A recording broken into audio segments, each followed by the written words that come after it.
ਪੈਂਦਾ। ਪ੍ਰਭੂ ਦੇ ਲੋਕ ਆਪਣੇ ਮਿਸਰ ਤੋਂ ਬਾਹਰ ਆ ਗਏ। ਮਿਸਰ ਦੇ ਵਿੱਚ ਉਹਨਾਂ ਤੇ ਅਸੀਂ ਦੇਖਿਆ ਸੀ ਕਿ ਜਿਹੜੇ ਉਹਨਾਂ ਨੇ ਇਹਨਾਂ ਦੇ ਉੱਤੇ ਬੰਦੇ ਲਾਏ ਹੋ ਸੀਗੇ, ਉਹ ਕਿਸ ਤਰ੍ਹਾਂ ਇਹਨਾਂ ਤੋਂ ਕੰਮ ਲੈਂਦੇ ਪਏ ਸੀ। ਸੋ ਜਿਹੜਾ ਲਾਅ ਸੀ ਉਹ ਬੇਸਿਕਲੀ ਇਹ ਸੀ ਕਿ they were slaves। ਉਹ ਇੱਕ ਤਰ੍ਹਾਂ ਦੀ ਤੁਸੀਂ ਇਹ ਕਹਿ ਲਓ ਕਿ ਪ੍ਰੋਪਰਟੀ ਸੀਗੇ ਉਹਨਾਂ ਦੀ। ਸੋ ਜਿਹੜਾ ਉਹਨਾਂ ਦਾ ਮਾਸਟਰ ਸੀ ਉਸ ਨੂੰ ਪੂਰਾ ਹੱਕ ਸੀ ਉਹ ਜੋ ਮਰਜ਼ੀ ਉਹਨਾਂ ਦੇ ਨਾਲ ਕਰੇ, ਉਹਨਾਂ ਤੋਂ ਜਿੱਦਾਂ ਮਰਜ਼ੀ ਕੰਮ ਲੈ। ਰਾਜਾ ਨੂੰ ਜਿਹੜਾ ਕੰਮ ਚਾਹੀਦਾ ਸੀ ਉਹ ਉਹਨਾਂ ਨੂੰ ਦੱਸ ਦਿੰਦਾ ਸੀ ਕਿ ਆਹ ਕੰਮ ਇੰਨੇ ਸਮੇਂ ਦੇ ਵਿੱਚ ਹੋਣਾ ਚਾਹੀਦਾ, ਐਂਡ ਦ ਰੈਸਟ ਇਜ਼ ਉਹਦੇ ਤੇ। ਯਾਨੀ ਕਿ ਗਧੇ ਵਿੱਚ ਔਰ ਬੰਦੇ ਦੇ ਵਿੱਚ ਕੋਈ ਫਰਕ ਨਹੀਂ। ਉਹਨਾਂ ਨੂੰ ਉਹੀ ਆਦਤਾਂ ਪਈਆਂ। ਜੇ ਉਹਨਾਂ ਤੋਂ ਡੰਡਾ ਦੂਰ ਆ ਤੇ ਉਹਨਾਂ ਨੂੰ ਸਮਝ ਹੀ ਨਹੀਂ ਹੈਗੀ ਕਿ ਉਹ ਕਿਹੜੇ ਤਰੀਕੇ ਦੇ ਨਾਲ ਇਨਸਾਨੀ ਜ਼ਿੰਦਗੀ ਜੀ ਜਾਂਦੀ ਆ। ਇਹ 6 ਲੱਖ ਆਦਮੀ ਪਲੱਸ ਬੰਦੇ ਜਿਹੜੇ ਆ, ਪਲੱਸ ਬਾਕੀ ਦੇ ਔਰਤਾਂ ਬੱਚੇ, ਇਹ ਬਾਹਰ ਆਏ ਆ। ਸੋ ਹੁਣ ਕੀ ਚਾਹੀਦਾ ਇਹਨਾਂ ਦੇ ਲਈ? ਔਰ ਦੇਖੋ ਪ੍ਰਭੂ ਦਾ ਵਚਨ ਕਿਸ ਤਰ੍ਹਾਂ ਸੈਂਸ ਬਣਾਉਂਦਾ ਪਿਆ। ਹੁਣ ਪ੍ਰਭੂ ਨੇ ਇਹਨਾਂ ਨੂੰ ਕੌਂਸਟੀਟਿਊਸ਼ਨ ਦੇਣਾ, ਇਹਨਾਂ ਨੂੰ ਸੰਵਿਧਾਨ ਦੇਣਾ, ਔਰ ਉਸ ਸੰਵਿਧਾਨ ਦੇ ਵਿੱਚ ਹਰੇਕ ਚੀਜ਼ ਇਹਨਾਂ ਨੂੰ ਦੱਸੀ ਜਾਣੀ ਹੈ ਕਿ ਇਹਨਾਂ ਨੇ ਉਹ ਚੀਜ਼ਾਂ ਕਿੱਦਾਂ ਕਰਨੀਆਂ। ਇਹਨਾਂ ਨੂੰ ਸਭ ਤੋਂ ਪਹਿਲਾਂ 10 ਹੁਕਮ ਮਿਲਣੇ ਆ, ਜਿਨ੍ਹਾਂ ਦੇ ਵਿੱਚ ਜਿਹੜੇ 4 ਹੁਕਮ ਆ ਉਹ ਪਰਮੇਸ਼ਵਰ ਦੇ ਨਾਲ ਰਿਸ਼ਤਾ ਕਿਸ ਤਰ੍ਹਾਂ ਦਾ ਹੋਣਾ ਚਾਹੀਦਾ। ਇੱਕ ਹੁਕਮ ਆ ਕਿ ਮਾਂ ਬਾਪ ਦੇ ਨਾਲ ਰਿਸ਼ਤਾ ਕਿਸ ਤਰ੍ਹਾਂ ਦਾ ਹੋਣਾ ਚਾਹੀਦਾ। ਔਰ ਜਿਹੜੇ ਬਾਕੀ ਦੇ ਜਿਹੜੇ ਹੁਕਮ ਆ ਉਹ ਆ ਕਿ ਬਾਕੀ ਦੇ ਜਿਹੜੀ ਆਲੇ ਦੁਆਲੇ ਜਿਹੜੇ ਲੋਕ ਆ ਤੇਰਾ ਤੇ ਭਰਾ ਦੇ ਨਾਲ ਰਿਸ਼ਤਾ ਕਿਸ ਤਰ੍ਹਾਂ ਦਾ ਹੋਣਾ ਚਾਹੀਦਾ। ਸੋ ਅਪਵਰਡ ਤੁਹਾਡੇ ਆਪਣੇ ਘਰਾਣੇ ਦੇ ਵਿੱਚ ਔਰ ਬਾਹਰ ਦੁਨੀਆ ਦੇ ਨਾਲ। ਫਿਰ ਉਸ ਤੋਂ ਬਾਅਦ ਉਹਨਾਂ 10 ਹੁਕਮਾਂ ਨੂੰ ਖੋਲਿਆ ਜਾਣਾ, ਔਰ 10 ਹੁਕਮਾਂ ਨੂੰ ਜਿਸ ਲਈ ਖੋਲਿਆ ਜਾਣਾ ਤੇ ਉਸ ਦੇ ਨਾਲ ਇੱਕ ਪੂਰੀ ਦੀ ਪੂਰੀ ਕੌਂਸਟੀਟਿਊਸ਼ਨ ਮਿਲਣੀ ਆ ਇਹਨਾਂ ਨੂੰ, ਜਿਹਦੇ ਅਨੁਸਾਰ ਇਹਨਾਂ ਨੇ ਇਹ ਸਾਰੇ ਕੰਮ ਕਰਨੇ ਆ। ਸੋ ਦੈਟ ਇਜ਼ ਇਨਚੋਰਡ ਅੱਜ ਦੇ ਜੋ ਅਸੀਂ ਦੇਖਣ ਜਾ ਰਹੇ ਹਾਂ। ਸੋ ਆਓ ਅਸੀਂ 18ਵਾਂ ਭਾਗ ਉਸ ਦੀ 1 ਆਇਤ ਤੋਂ ਲੈ ਕੇ 12 ਆਇਤ ਤੱਕ ਪੜਾਂਗੇ, ਜਿਸ ਨੂੰ ਮਿਲ ਜਾਏ। ਮੈਂ ਪੜ੍ਹ ਦਿੰਦੀ ਬਸ। ਮੂਸਾ ਦੇ ਸਹੁਰੇ ਯਿਥਰੂ ਦਾ ਉਸ ਕੋਲ ਆਉਣਾ। ਮੂਸਾ ਦੇ ਸਹੁਰੇ ਯਿਥਰੂ, ਜੋ ਇੱਕ ਮਿਦਿਆਨੀ ਪੁਜਾਰੀ ਸੀ, ਨੇ ਇਸ ਸਭ ਬਾਰੇ ਸੁਣਿਆ ਜੋ ਪਰਮੇਸ਼ਵਰ ਨੇ ਮੂਸਾ ਅਤੇ ਆਪਣੇ ਲੋਕਾਂ ਨਾਲ ਕੀਤਾ ਸੀ। ਉਹ ਉਹਨਾਂ ਨੂੰ ਮਿਸਰ ਵਿੱਚੋਂ ਕੱਢ ਲਿਆਇਆ ਹੈ। ਯਿਥਰੋ ਮੂਸਾ ਦੀ ਪਤਨੀ ਸਿਪੋਰਾ ਨੂੰ, ਜਿਸ ਨੂੰ ਉਹ ਪਿੱਛੇ ਉਸ ਕੋਲ ਛੱਡ ਗਿਆ ਸੀ, ਅਤੇ ਉਸਦੇ ਦੋਹਾਂ ਪੁੱਤਰਾਂ ਨੂੰ ਉਸ ਕੋਲ ਲੈ ਕੇ ਆਇਆ। ਮੂਸਾ ਦੇ ਦੋਹਾਂ ਪੁੱਤਰਾਂ ਦੇ ਨਾਂ ਇਹ ਸਨ, ਗੇਰਸ਼ੇਮ, ਜਿਸ ਦੇ ਜਨਮ ਤੇ ਉਸਨੇ ਕਿਹਾ ਸੀ ਮੈਂ ਪਰਾਈ ਧਰਤੀ ਤੇ ਪਰਦੇਸੀ ਹਾਂ, ਅਤੇ ਅਲੀਆਜ਼ਰ, ਜਿਸ ਦੇ ਜਨਮ ਤੇ ਉਸਨੇ ਕਿਹਾ ਸੀ ਮੇਰੇ ਪਿਤਾ ਦਾ ਪਰਮੇਸ਼ਵਰ ਮੇਰਾ ਮਦਦਗਾਰ ਸੀ, ਜਿਸ ਨੇ ਮੈਨੂੰ ਫਿਰਾਉਨ ਦੀ ਤਲਵਾਰ ਤੋਂ ਬਚਾਇਆ। ਸੋ ਜ਼ਿਬਰੋ ਮੂਸਾ ਦੀ ਪਤਨੀ ਅਤੇ ਪੁੱਤਰਾਂ ਨੂੰ ਲੈ ਕੇ ਮੂਸਾ ਕੋਲ ਆਇਆ। ਮੂਸਾ ਉਸ ਸਮੇਂ ਪਵਿੱਤਰ ਪਹਾੜ ਦੇ ਕੋਲ ਆਪਣੇ ਲੋਕਾਂ ਨਾਲ ਡੇਰੇ ਲਾ ਕੇ ਰਹਿ ਰਿਹਾ ਸੀ। ਕਿਸੇ ਨੇ ਆ ਕੇ ਮੂਸਾ ਨੂੰ ਸੁਨੇਹਾ ਦਿੱਤਾ, ਤੇਰਾ ਸਹੁਰਾ ਯਿਥਰੋ ਤੇਰੀ ਪਤਨੀ ਅਤੇ ਪੁੱਤਰਾਂ ਨੂੰ ਨਾਲ ਲੈ ਕੇ ਤੇਰੇ ਕੋਲ ਆ ਰਿਹਾ ਹੈ। ਮੂਸਾ ਇਹ ਸੁਣਦੇ ਹੀ ਉੱਠ ਕੇ ਅਗਲਵਾਂਡੀ ਉਹਨਾਂ ਦੇ ਮਿਲਣ ਲਈ ਗਿਆ।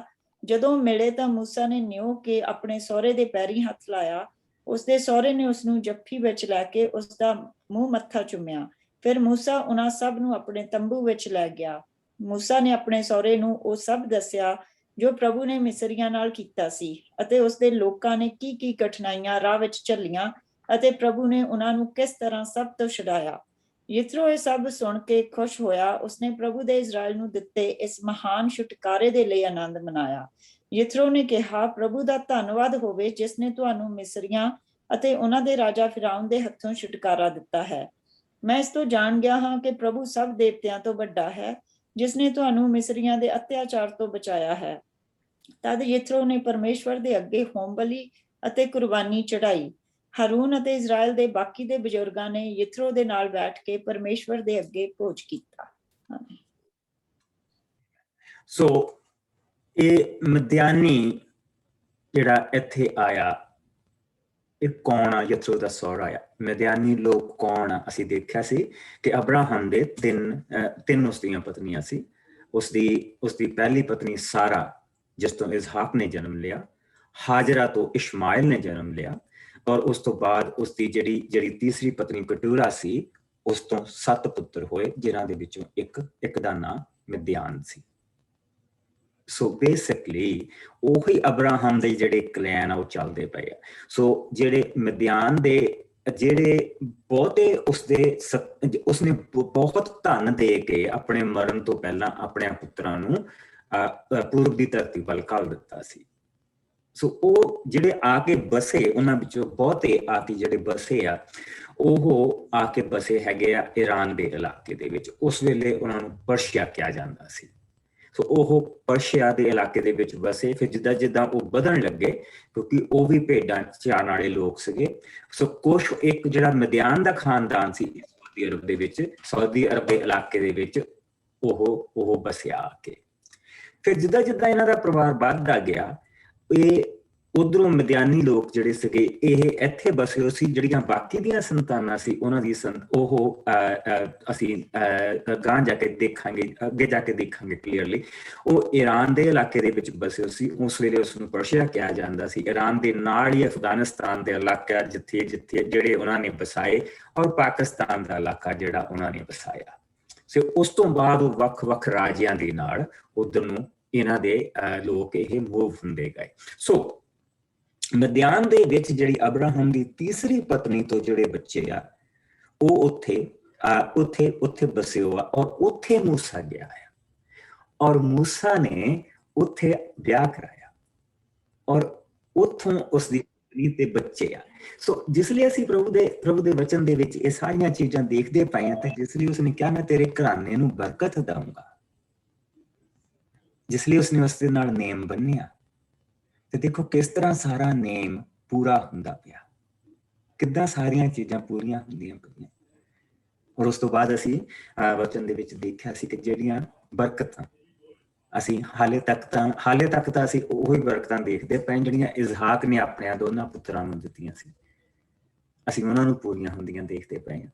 ਗਾਂ ਜਾ ਕੇ ਅਸੀਂ ਉਹਨਾਂ ਬਰਕਤਾਂ ਨੂੰ ਦੇਖਾਂਗੇ ਜਿਹੜੀਆਂ ਇਜ਼ਰਾਈਲ ਨੇ ਜਾਂ ਯਾਕੂਬ ਨੇ ਆਪਣੇ 12 ਪੁੱਤਰਾਂ ਨੂੰ ਦਿੱਤੀਆਂ ਸੀ।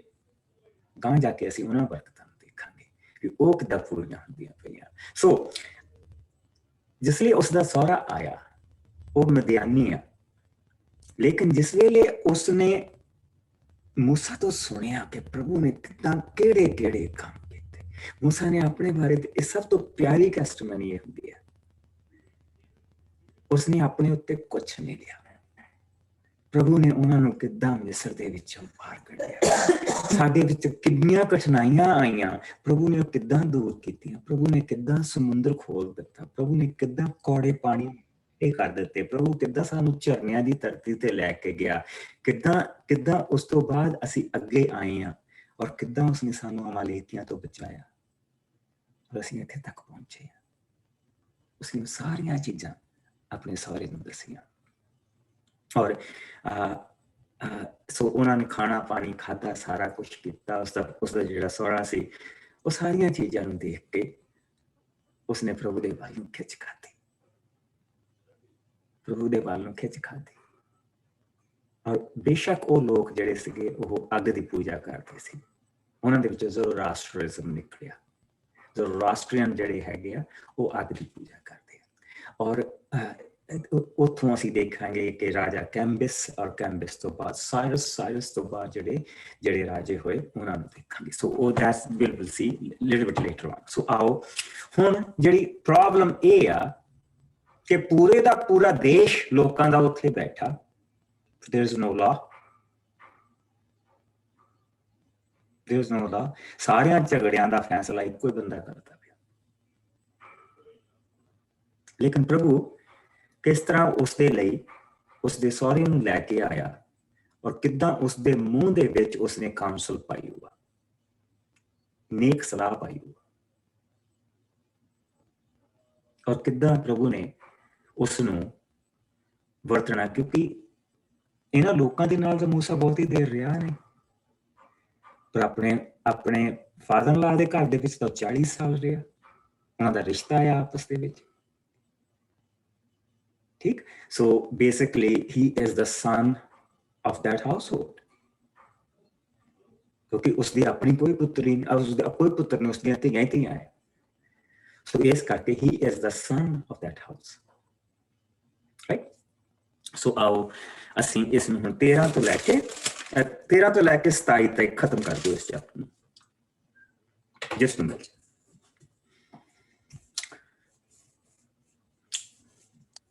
ਨਿਆਂਕਰਤਾਵਾਂ ਦੀ ਥਾਪਨਾ।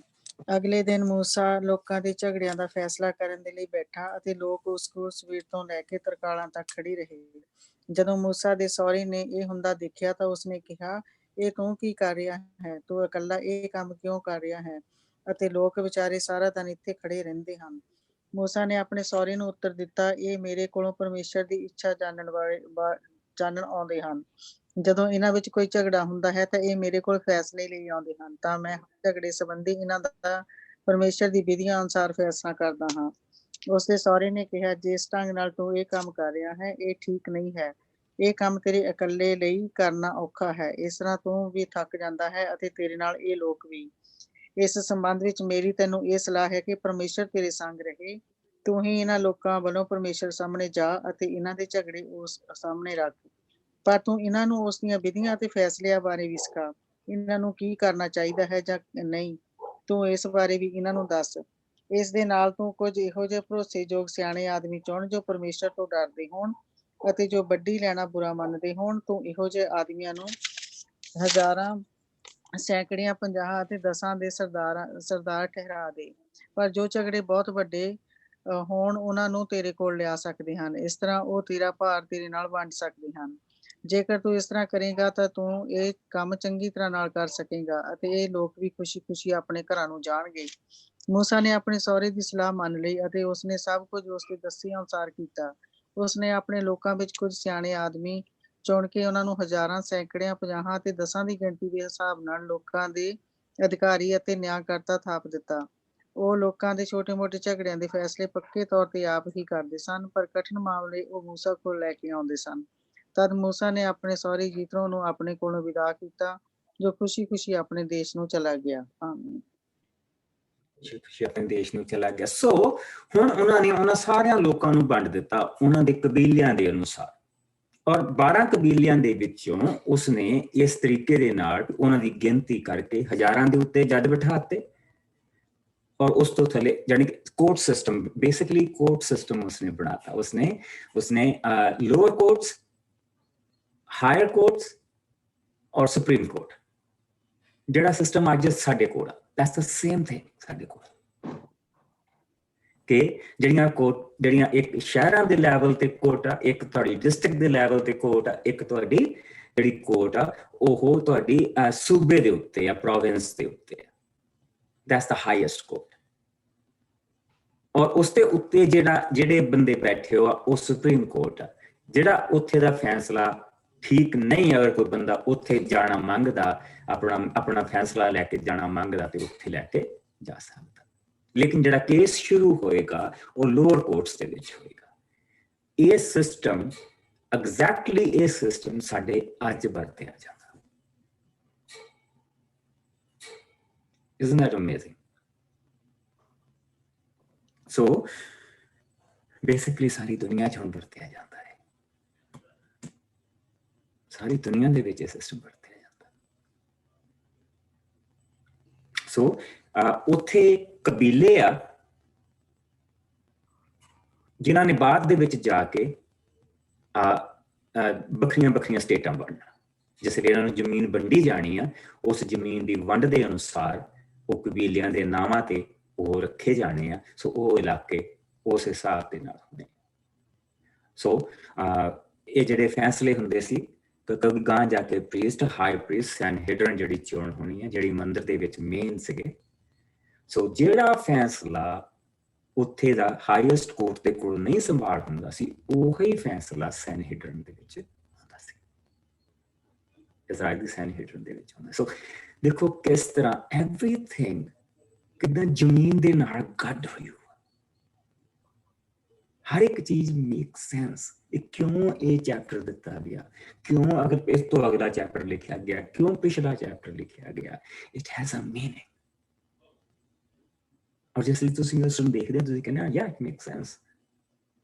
ਐਨੇ ਲੋਕਾਂ ਦਾ ਫੈਸਲਾ ਇੱਕ ਬੰਦਾ ਕਿੱਦਾਂ ਕਰ ਲਏਗਾ। ਸੋ ਉਸਨੇ ਕਿਹਾ ਕਿ ਤੂੰ ਇਹਨਾਂ ਨੂੰ ਗੁਲਾਮੀ ਦੇ ਵਿੱਚੋਂ ਕੱਢ। ਸੋ ਸਭ ਤੋਂ ਪਹਿਲਾਂ ਉਸਨੇ ਸਾਰਿਆਂ ਨੇ ਕਿਹਾ ਜਿਸ ਢੰਗ ਦੇ ਨਾਲ ਤੂੰ ਇਹ ਕੰਮ ਕਰ ਰਿਹਾ ਹੈ ਠੀਕ ਨਹੀਂ ਹੈ। ਇਹ ਕੰਮ ਤੇਰੇ ਇਕੱਲੇ ਕਰਨ ਦਾ ਔਖਾ ਹੈ। ਇਸ ਤਰ੍ਹਾਂ ਤੂੰ ਥੱਕ ਜਾਂਦਾ ਹੈ ਅਤੇ ਤੇਰੇ ਨਾਲ ਲੋਕ ਵੀ। ਇਸ ਸੰਬੰਧ ਦੇ ਵਿੱਚ ਤੂੰ ਮੇਰੀ ਸਲਾਹ ਮੰਨ, ਪਰਮੇਸ਼ਰ ਤੇਰੇ ਸੰਗ ਰਹੇ। ਤੂੰ ਇਹਨਾਂ ਲੋਕਾਂ ਦੇ ਵੱਲੋਂ ਪਰਮੇਸ਼ਰ ਸਾਹਮਣੇ ਜਾ ਅਤੇ ਇਹਨਾਂ ਦੇ ਝਗੜੇ ਉਹਨਾਂ ਦੇ ਸਾਹਮਣੇ ਰੱਖ, ਪਰ ਤੂੰ ਇਹਨਾਂ ਨੂੰ ਉਸ ਦੀਆਂ ਵਿਧੀਆਂ ਅਤੇ ਫੈਸਲਿਆਂ ਦੇ ਬਾਰੇ ਵੀ ਸਿਖਾ।